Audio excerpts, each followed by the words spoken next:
Thank you. Good afternoon. Good afternoon. You can stop me for questions if you like, but usually I'm kind of like a used car dealer. When people want to see me, they'll come see me, and otherwise, I'm a ghost. I'll give you a little background on the Farm Credit System. Farm Credit System was originated by Woodrow Wilson and Congress, so there is hope. They can come to an agreement on something. We just don't know when that historic occasion will reappear.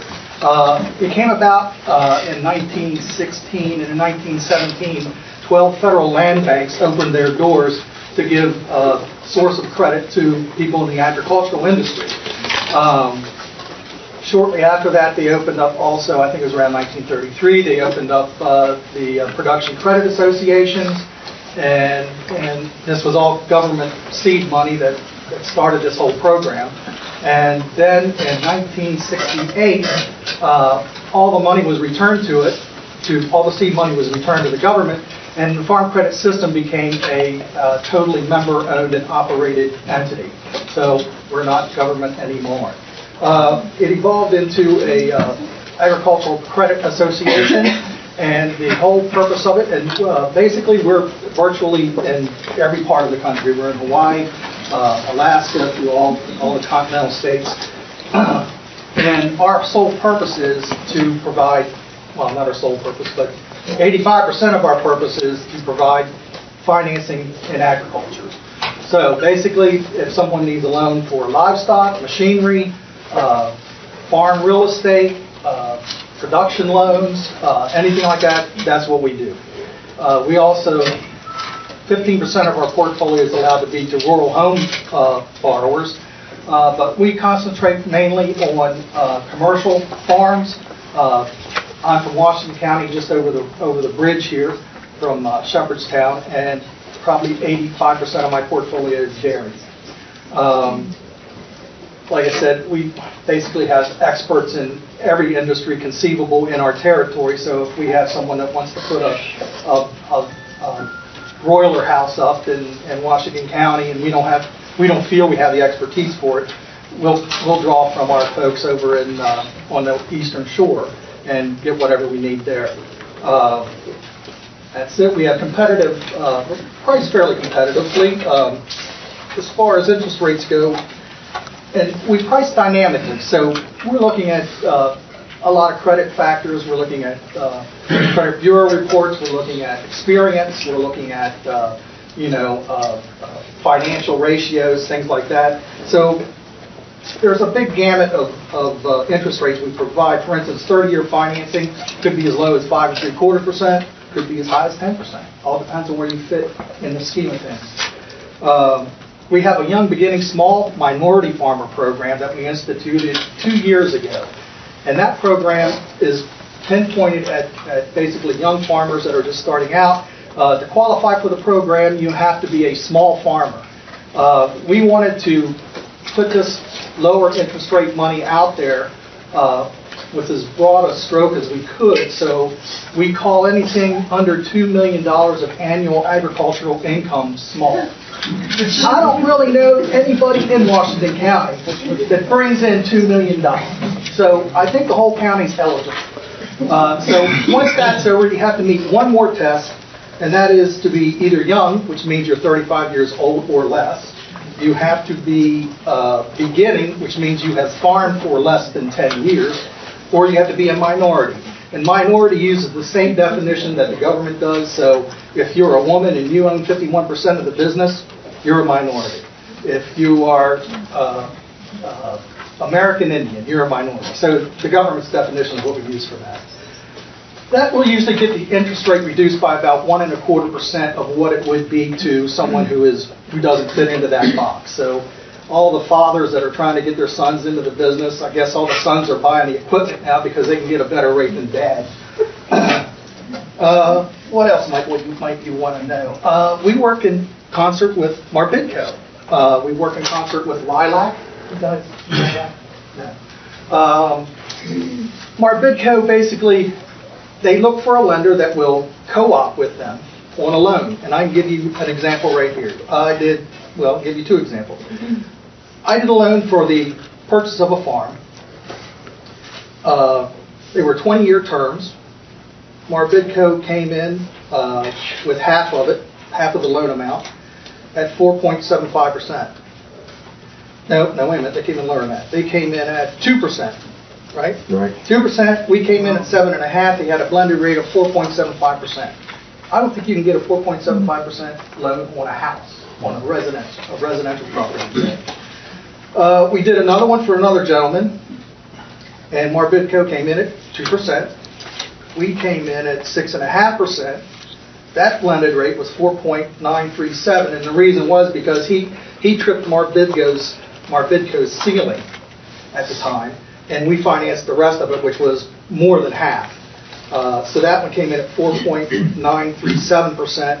He later came back, so we have a conversion feature built into our loans to where if the interest rates go down, the person can come back and for a nominal fee can have that rate reduced into another loan product without going through all the attorney's fees and re-recording fees and all that stuff. So he came back in the door like after 2 or 3 payments, and the interest rate had gone down, so his blended rate was then 4.59%. Again, just super low rates, great program. I don't know if you work with soil conservation. There are a lot of programs out there. Lilac was one of them. It's low interest loans for agricultural conservation. So if you have a farm or a farmette, and you want to do something to prevent water runoff, stormwater management, if you want a tractor with a front-end loader on it to handle manure management, those are all eligible purposes under the Lilac program. Give you an example, I've done one of those for a gentleman, and that rate that he is paying is 3.685%. Super cheap money. And basically what happens is the government comes in and they subsidize our interest rate in that instance. With Marbidco, they're standalone. I mean, they're not subsidizing us. They're helping the farmer directly with another loan. I'm not stealing your thunder. There was another program that was, well, if you're a dairyman, it would be assistance to you, and it was through Land O'Lakes, and they actually subsidized all of the interest on a milk tank upgrade, so that the person basically put in a bigger milk tank so that they wouldn't have as many stop charges coming into the farm, because every time the tanker truck comes in to get a load of milk, well, every time they do that, then they get another stop charge. So by increasing the tank size, you have less stop charges, they put more money, keeps more money in their pocket. And Land O'Lakes, they subsidize that whole interest amount, so the guy's paying 0% interest. Great deal. Farm credit has always, because we are geared toward agriculture, and that's our purpose of being, we've always made it a point to work with like Farm Service Agency in order to make loans that were maybe marginal. We need a little more strength in them. We were looking for more programs like Marbidco, Lilac, work with milk co-ops, whatever we can do to get the rate down for the borrower. So that's our whole purpose in being. We do everything from operating loans to real estate loans and everything in between. That's about it. Can you tell a little bit about what someone would need to bring with them when Sure. they came in, like their business plan, other supporting documents? Absolutely. Well, basically we're funding a business, okay? So in any agricultural operation, even if it's part-time, and we do a lot of part-time businesses, we expect what any lender would expect. We're looking for 3 years tax returns at least. We want a current balance sheet, just a list of your assets and liabilities, what you own, what you owe. Business plan is very helpful, and I know the local extension service in Washington County, Maryland, they do a fabulous job of putting on programs to help young beginning farmers to set up a business plan and create a balance sheet and things like that. So that's what we're looking for. We would, the more information we have of what the business is supposed to be capable in the future, the better. You can't put enough detail in it for us, really. When you bring taxes, bring the whole thing. There's always something. I mean, there's just nuances in looking at income tax returns. When we look at it, we want the full breakdown. So that's what we're looking for there. Yes, ma'am. Do you refinance farms? Yes, ma'am. Yes, ma'am. I mean, that's our bailiwick. So where most lenders will look at a property and say, geez, that's more than 5 acres. We don't want to touch it. We don't have a problem with that. Most lenders, they look at a property, and if they will touch it and it has a animal holding facility on it, forget it. They don't want to do a loan. So we have competitive prices for that. We also, we're an agricultural lending cooperative, so basically there's a stock purchase requirement to borrow money from us. The stock purchase requirement is 2% of the loan amount or $1,000, whichever is less. The break-even's at a $50,000 loan. Now, what does that give you? I belong to Farm Credit, they charge me $1,000 for stock. We'll buy the stock back from you when the loan's paid in full. But in the interim, we will also share our profits with you because you are a shareholder in the cooperative. We've averaged somewhere in the neighborhood of 20% return of interest that was paid to us in prior years. We've done this since 2000. So our average is somewhere around 20%, maybe just a little bit higher than that.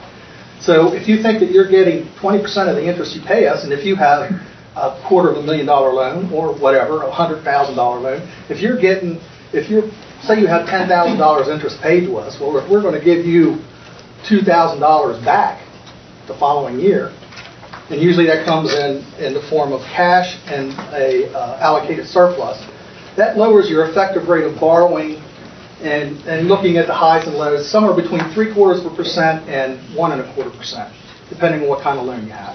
So that's the upside. That's the real upside of belonging to a cooperative. Cooperatives aren't new. Basically, Sunkist is a cooperative, Monsanto, they're all around. You just failed to have the information to know that it's a cooperative.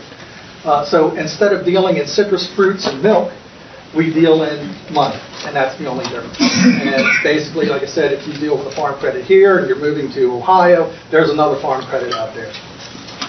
We probably do more agricultural loans than any other lending institution in the United States, I would think. Dean, I have another quick question for you.